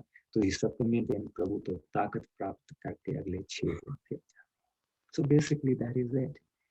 ਔਰ ਜਿੱਦਾਂ ਉਹ ਅੱਗੇ ਵਧਿਆ, ਅਗਲੀਆਂ ਆਉਂਦੀਆਂ ਹੈਗੀਆਂ, ਤੂੰ ਆਪਣੇ ਮਾਂ ਪਿਓ ਦਾ ਆਦਰ ਕਰਨਾ, ਇਸ ਤਰ੍ਹਾਂ ਕਰਨ ਦੇ ਨਾਲ ਤੂੰ ਧਰਤੀ ਤੇ ਲੰਮੀ ਉਮਰ ਗੁਜ਼ਾਰੇਗਾ ਜੋ ਪ੍ਰਭੂ ਤੇਰਾ ਪਰਮੇਸ਼ਰ ਦੇਵੇਗਾ। ਤੂੰ ਕਤਲ ਨਾ ਕਰਨਾ, ਤੂੰ ਵਿਚਾਰ ਨਾ ਕਰਨਾ, ਤੂੰ ਚੋਰੀ ਨਾ ਕਰਨਾ, ਤੂੰ ਆਪਣੇ ਗੁਆਂਢੀ ਦੇ ਵਿਰੁੱਧ ਝੂਠੀ ਗਵਾਹੀ ਨਾ ਦੇਣਾ, ਤੂੰ ਆਪਣੇ ਗੁਆਂਢੀ ਦੀ ਕਿਸੇ ਚੀਜ਼ ਦੀ ਲਾਲਸਾ ਨਾ ਕਰਨਾ, ਤੇ ਨਾ ਉਸ ਦੀ ਪਤਨੀ, ਨੌਕਰ, ਨੌਕਰਾਣੀ, ਨਾ ਬਦੇ, ਨਾ ਉਸ ਦੇ ਬਲਦ ਗਧੇ ਦੀ, ਤੇ ਨਾ ਕਿਸੇ ਹੋਰ ਚੀਜ਼। ਸੋ ਜਿਹੜੇ 12 ਆਇਤ ਆ, ਇਹ ਸਾਡੇ ਘਰ ਦੇ ਲਈ ਉਸਨੇ ਨਿਯਮ ਦਿੱਤਾ। ਇੱਕ ਜਿਹੜੀ ਅਗਲੀ 13, 15, 16 ਅਤੇ 17 ਜਿਹੜੀ ਆਇਤ ਆ, ਉਹ ਉਸਨੇ ਜਿਹੜਾ ਸਾਡਾ ਸਮਾਜਿਕ ਜੀਵਨ, ਜਿਹੜਾ ਕਮਿਊਨਿਟੀ ਦੇ ਵਿੱਚ ਅਸੀਂ ਜਿਉਣਾ ਹੈ, ਉਹਦੇ ਲਈ ਪ੍ਰਭੂ ਨੇ ਉਹ ਨਿਯਮ ਦਿੱਤੇ। ਔਰ ਇਹਨਾਂ ਤੋਂ ਬਾਅਦ ਹੁਣ ਜਾ ਕੇ ਪ੍ਰਭੂ ਇਹਨਾਂ ਨੂੰ ਸਾਰੀਆਂ ਚੀਜ਼ਾਂ ਨੂੰ ਖੋਲੇਗਾ, ਔਰ ਉਹਨਾਂ ਨੂੰ ਇਸ ਦੇ ਅਨੁਸਾਰ, ਇਸ ਟੈਂਪਲੇਟਸ ਦੇ ਉੱਤੇ ਉਸਨੇ ਸਾਰੇ ਦੇ ਸਾਰੇ ਨਿਯਮ ਅੱਗੇ ਜਾ ਕੇ ਹੁਣ ਇਹਨਾਂ ਨੂੰ ਦੇਣੇ ਕਿ ਇਹਨਾਂ ਨਿਯਮਾਂ ਦੇ ਨਾਲ ਤੁਸੀਂ ਜੀਣਾ। ਅਗਰ ਤੁਸੀਂ ਇਹਨਾਂ ਦੇ ਵਿੱਚੋਂ ਨਿਯਮ ਤੋੜੋਗੇ ਤਾਂ ਤੁਹਾਨੂੰ ਪਤਾ ਹੋਊ ਕਿ ਤੁਸੀਂ ਗਲਤ ਕੀਤਾ। ਔਰ ਉਹ ਜਿਹੜੇ ਜੱਜਸ ਆ, ਜਿਹੜੇ ਹੁਣ ਚੁਣੇ ਗਏ ਆ, ਉਹਨਾਂ ਦੇ ਹੱਥ ਦੇ ਵਿੱਚ ਵੀ ਨਿਯਮ ਹੋਣੇ। ਸੋ ਉਹ ਹੁਣ ਆਪਣੀ ਮਨ ਮਰਜ਼ੀ ਦੇ ਨਾਲ ਫੈਸਲੇ ਨਹੀਂ ਦੇ ਸਕਦੇ। ਉਹਨਾਂ ਨੇ ਜਿਹੜਾ ਵੀ ਫੈਸਲਾ ਕਰਨਾ, ਉਹਨਾਂ ਨੇ ਇਹਨਾਂ ਨਿਯਮਾਂ ਦੇ ਵਿੱਚ ਰਹਿ ਕੇ ਉਹਨਾਂ ਦਾ ਫੈਸਲਾ ਕਰਨਾ। ਔਰ ਪਹਿਲੀ ਵਾਰੀ ਇਹ ਹੋ ਰਿਹਾ ਇੱਥੇ, ਕਿਉਂਕਿ ਇਸ ਤੋਂ ਪਹਿਲਾਂ ਸਭ ਕੌਮਾਂ ਜਿਹੜੀਆਂ ਰਾਜਿਆਂ ਦੇ ਨਾਲ ਚੱਲਦੀਆਂ ਸੀ। ਇੱਥੇ ਕੌਮ ਦਾ ਰਾਜਾ ਇੱਕੋ ਹੀ ਆ, ਪ੍ਰਭੂ ਆਪ।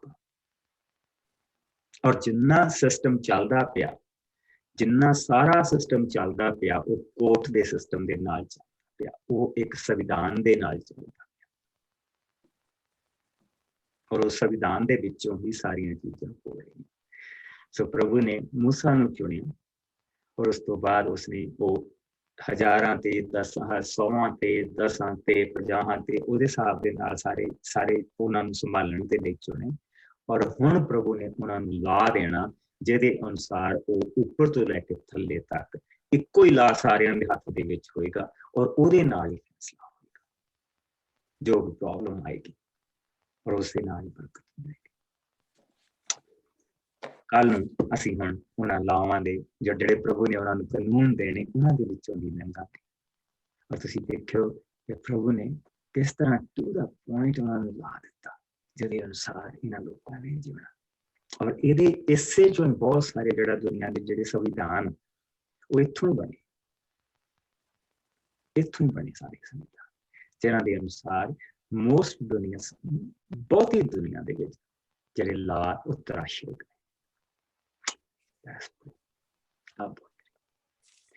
ਪ੍ਰਭੂ ਜੀ ਤੇਰਾ ਬਹੁਤ ਸ਼ੁਕਰ ਕਰਦੇ ਹਾਂ, ਤੇਰੀ ਦਇਆ, ਤੇਰੇ ਰਹਿਮ, ਤੇਰੇ ਪਿਆਰ, ਤੂੰ ਸਾਡਾ ਮਹਾਨ ਪਰਮੇਸ਼ਰ ਹੈ ਪ੍ਰਭੂ ਜੀ। ਕਿੰਨੀ ਪਵਿੱਤਰ ਚੀਜ਼ ਪ੍ਰਭੂ ਜੀ ਤੂੰ, ਜਿਸ ਦੇ ਨਾਲ ਤੇਰੇ ਨਾਲ ਰਿਸ਼ਤਾ, ਘਰ ਦਾ ਰਿਸ਼ਤਾ, ਔਰ ਪ੍ਰਭੂ ਜੀ ਲੋਕਾਂ ਦੇ ਨਾਲ ਇੱਕ ਸਮਾਜਿਕ ਰਿਸ਼ਤਾ,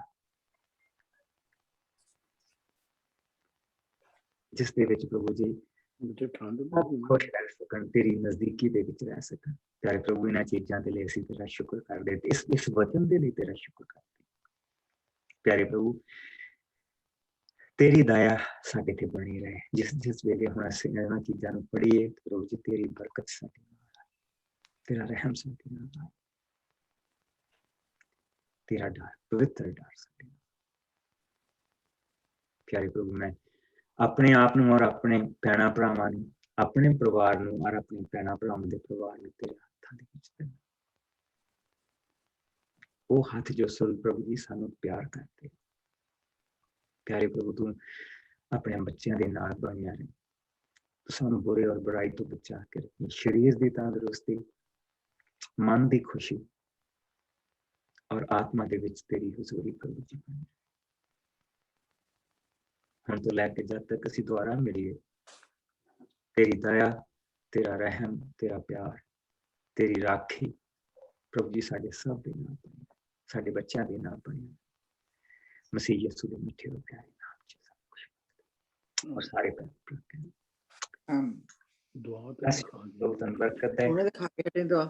ਸੇਮ ਟਾਈਮ ਮਿਲਾਂਗੇ, ਔਰ ਕੱਲ ਨੂੰ ਇਸ ਤੋਂ ਅੱਗੇ ਪ੍ਰਭੂ ਨੇ ਜਿਹੜਾ ਹੁਣ ਸੰਵਿਧਾਨ ਦੇਣਾ ਉਸ ਨੂੰ